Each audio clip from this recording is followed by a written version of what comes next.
الملخصات دمرت محتوى المانهوا كله ونشرت التعفن الدماغي والإدمان الهاتفي والتمزق البرمجي ودمرت المجتمع وحاجات تانية كده.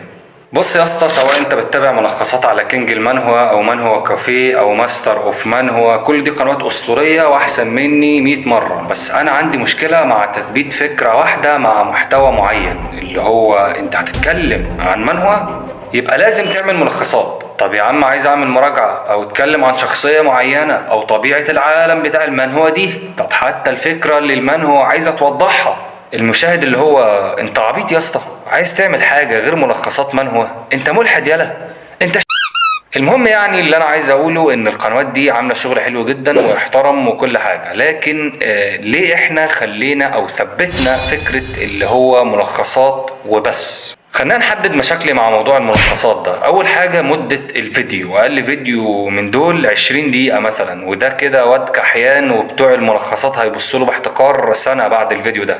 الناس دي بتلاقي عندهم فيديوهات ساعة 4 ساعات 3 ساعات، ده أقل حاجة عندهم. فأنا لما أجي أعمل فيديو منهوا 3 دقايق أو 7 دقايق، المشاهد اللي هو أنت عندك سرعة فيديوهات يالا ولا ضعف مشاهدات؟ طب مش شايف الفيديو وخلاص بقى، قناتي مش من اهتمامات وكده، خلصت كده، ما عادش هيبص عليها تاني. تاني حاجة، هو أنا ليه حاسس إن مفيش مصريين بيعملوا محتوى منهوا، مع إن تيم إكس أو أزورا أو الناس اللي المواقع اللي بتترجم منهوات عموما اللي شغالين فيها مصريين، لكن تيجي أنت بقى مصري تعمل محتوى منهوا، حاسس إن هو محتكر للعرب أكتر، المصريين غرباء فيه شوية. بس أنا عموما مكمل للمهتم، يعني أنا مكمل، عارف ليه؟ عشان كلنا إخوات وعرب وإيد واحدة، وخدوني معاكم يعني يا رجالة.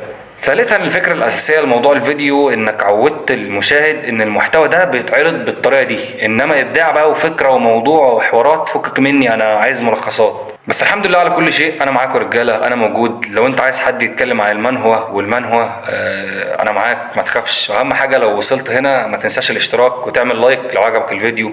السلام عليكم.